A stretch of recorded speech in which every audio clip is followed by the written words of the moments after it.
Salut, je m'appelle Lewis et voici comment j'ai aidé la police à attraper des voleurs en série. Tout a commencé quand mes parents m'ont confisqué ma Xbox et m'ont puni pendant 3 semaines. Je n'avais pas le droit de jouer à des jeux vidéo ou de sortir avec des amis. Ils voulaient que j'étudie non-stop parce que j'avais de mauvaises notes dans toutes les matières à l'école, sauf peut-être en français. Et comme s'ils l'avaient fait exprès, ils me l'ont confisqué juste avant la sortie du nouveau jeu Assassin's Creed. C'était dommage, mais rien n'aurait pu m'empêcher de faire ce que j'aime le plus au monde. Donc naturellement, je me suis tourné vers mon meilleur ami, Stanley, pour obtenir de l'aide. Et comme toujours, il ne m'a pas déçu.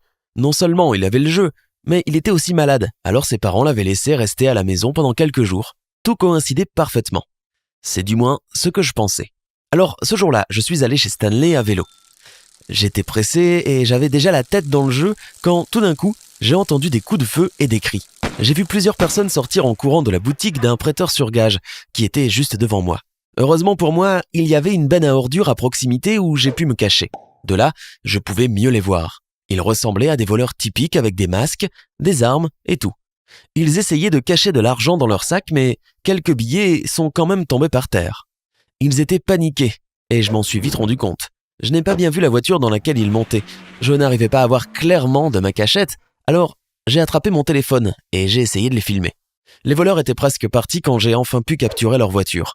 Ce n'était qu'une vidéo de 15 secondes, mais j'espérais qu'on allait bien voir la voiture. Après ça, j'ai filé directement chez Stanley. Je n'étais pas sûr si les voleurs m'avaient remarqué ou non, mais je n'ai pas pris le risque. Je lui ai tout raconté et je lui ai montré la vidéo. On voyait assez bien le numéro de la plaque d'immatriculation. On avait complètement oublié le jeu, on a parlé pendant des heures et on n'arrivait toujours pas à décider si on devait en parler à quelqu'un ou pas.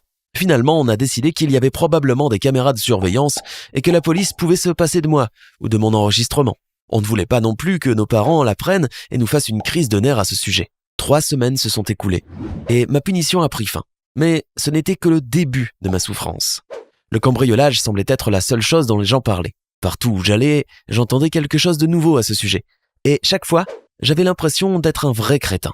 La police n'avait toujours aucune piste et a demandé aux témoins de fournir des informations. Le propriétaire du prêteur sur gage, Monsieur Stevenson, avait été blessé par balle et sa femme avait fait une crise cardiaque. Tous les deux étaient encore à l'hôpital. Ils ont aussi dit que ce n'était pas le premier vol et que la police les recherchait depuis plusieurs mois déjà. Après une longue bataille avec ma conscience, j'ai finalement décidé que je devais parler à la police de la vidéo et de la voiture. Le seul hic, c'était de trouver un moyen de le faire sans attirer de sérieux ennuis. Donc, comme toujours, je suis allé voir mon conseiller le plus digne de confiance, Stanley. Et cette fois, mon pote ne m'a pas laissé tomber non plus. Donc le plan était d'envoyer la vidéo à la police à partir d'un ordinateur de la bibliothèque. Il saurait que c'est quelqu'un qui utilise un compte scolaire, mais pas qu'il a envoyé. Le problème serait alors résolu, les voleurs iraient en prison et je serais le héros anonyme du jour. Je suis donc allé à la bibliothèque et j'ai commencé à chercher sur Google quel compte email je pouvais utiliser pour envoyer la vidéo. À ce moment-là, j'ai senti la présence troublante de notre bibliothécaire d'école, Madame Mullins. Quand elle m'a demandé ce que je cherchais, j'étais déboussolé. Je n'avais pas préparé de bons mensonges à l'avance, alors j'ai dit la seule chose à laquelle je pouvais penser, le vol du prêteur sur gage. C'était une énorme erreur, car elle m'a bombardé de questions. Je paniquais et ça s'est probablement vu parce qu'elle m'a demandé si je me sentais bien.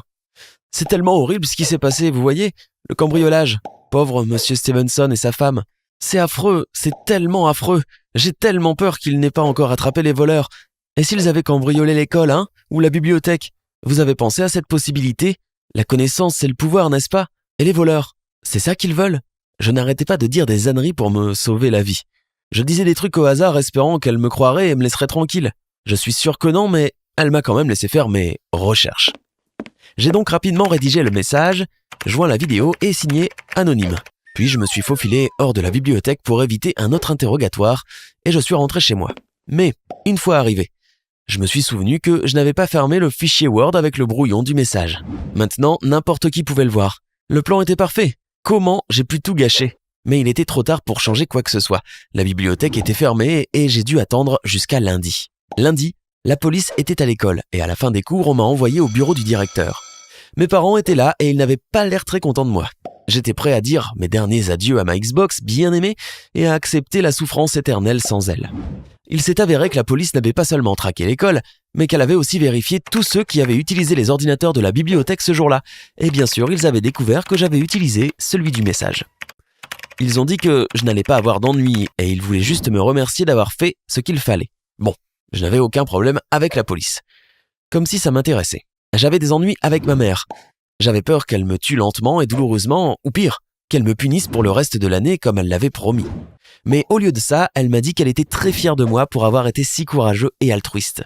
Bien qu'à la maison, elle m'a dit qu'elle m'aurait puni de toute façon si Madame Mullins ne l'avait pas dissuadée de le faire. Donc au bout du compte, le problème était résolu. Les voleurs étaient en prison et personne n'a été puni ce jour-là.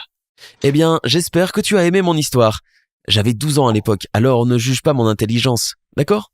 Qu'est-ce que tu aurais fait à ma place ? Dis-moi tout dans les commentaires. Et aussi, like la vidéo et abonne-toi à la chaîne. On m'a dit de te dire de faire ça, alors à toi de jouer.